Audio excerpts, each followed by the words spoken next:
ৰঙিয়া পূবচিতাৰা বুঢ়াগোসাঁইৰ থানত দ্বিতীয় বাৰ্ষিক শ্ৰী শ্ৰী জগন্নাথ প্ৰভুৰ ৰথযাত্ৰা। উল্লেখযোগ্য যে যোৱা বছৰ বুঢ়াগোসাঁইৰ থানত নতুনকৈ স্থাপন কৰা হৈছিল এটি শ্ৰী শ্ৰী জগন্নাথ প্ৰভুৰ মন্দিৰ। দেওবাৰে দ্বিতীয় বাৰ্ষিক উপলক্ষে পূবচিতাৰা বুঢ়াগোসাঁই তথা শ্ৰী শ্ৰী জগন্নাথ মন্দিৰৰ পৰা ৰঙিয়া ৰাধাকৃষ্ণ মন্দিৰলৈ এক বিশাল ৰথযাত্ৰা উলিওৱা হয় আৰু এই ৰথযাত্ৰাত বিভিন্ন অঞ্চলৰ পৰা অহা সহস্ৰাধিক ভক্তই অংশগ্ৰহণ কৰে। এক প্ৰকাৰ ক'বলৈ গ'লে জনসমুদ্ৰত পৰিণত হয় ৰঙিয়াৰ ৰাজপথ। আনহাতে উক্ত অনুষ্ঠানত ৰাজ্যিক বিজেপিৰ সভাপতি তথা স্থানীয় বিধায়ক ভৱেশ কলিতাই জগন্নাথ ৰথযাত্ৰাৰ শুভ উদ্বোধনী কৰে। এফালে অনুষ্ঠানৰ আকৰ্ষণৰ কেন্দ্ৰবিন্দু হৈ পৰে অসমৰ জনপ্ৰিয় ইউটিউবাৰ ডিম্পু বৰুৱা।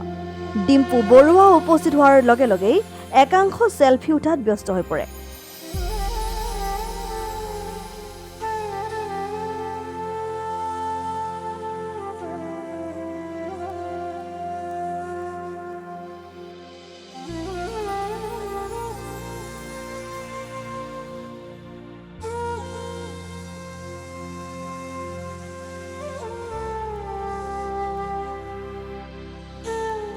মই আজি ৰঙিয়াত আহিছোঁ আৰু ৰঙিয়া জগন্নাথ মন্দিৰ তো বহুত ভাল লাগিছে যে পুৰীত যেনেকৈ জগন্নাথ মানে ৰথযাত্ৰা হয়, ময়ো পুৰীত গৈছিলোঁ যোৱা বছৰ। তাত গৈ পিনে কিমান শক্তিশালী মন্দিৰ জানোৱে পুৰী, আৰু তাত ছেইম ছিষ্টেমত ইয়াতো ৰথযাত্ৰা হয়। ইয়াত পুৰোহিত আছে পুৰীৰ পৰা অহা, আৰু পুৰীত যি ছিষ্টেমত মানে গোটেইখিনি হয় ছেইম ছিষ্টেমতে ইয়াত হ'ব। তো আপোনালোক সকলোৱে আহিব, ইয়াত ৰথ সেই কৰিছে আৰু যোৱা বছৰৰ পৰা এইটো আৰম্ভ কৰা বুলি শুনিছোঁ।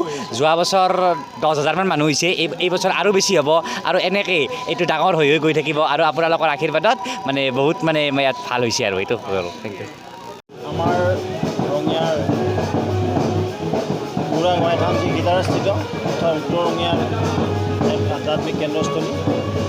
আজিৰ পৰা 500 বছৰ আগতে এই পবিত্ৰ স্থানত বুঢ়াগোসাঁই থান এখন আছিলে আৰু পৰৱৰ্তী সময়ত এই অঞ্চলৰ ৰাইজ আৰু ভক্তমান ৰাইজৰ সহযোগত এই সীতাৰাৰ এই পবিত্ৰ ধামত এটি নতুনকৈ প্ৰভু জগন্নাথ মন্দিৰ আৰম্ভ কৰা হৈছিলে।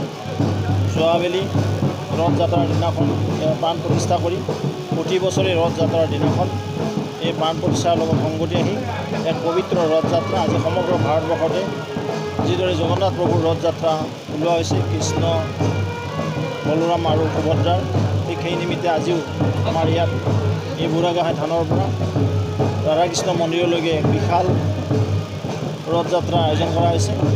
ইতিমধ্যে শ্ৰদ্ধাৰ ভক্তবান ৰাইজ সন্মানৰ ৰাইজ উপকৃত হৈছে। কিছু মুহূৰ্তৰ পিছতে এই ৰথযাত্ৰা আৰম্ভ কৰা হ'ব। ইয়াৰ উদ্দেশ্য একেটাই হ'ল যে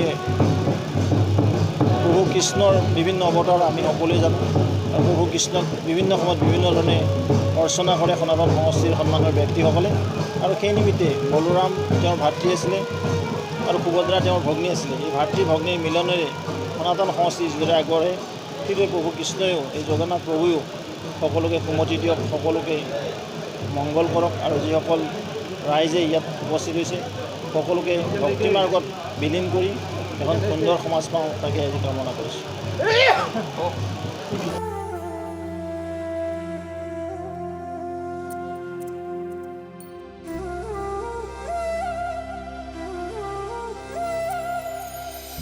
ৰঙিয়াৰ পৰা হেমেন কলিতাৰ ৰিপৰ্ট, ডেম'ক্ৰেটিক আছাম।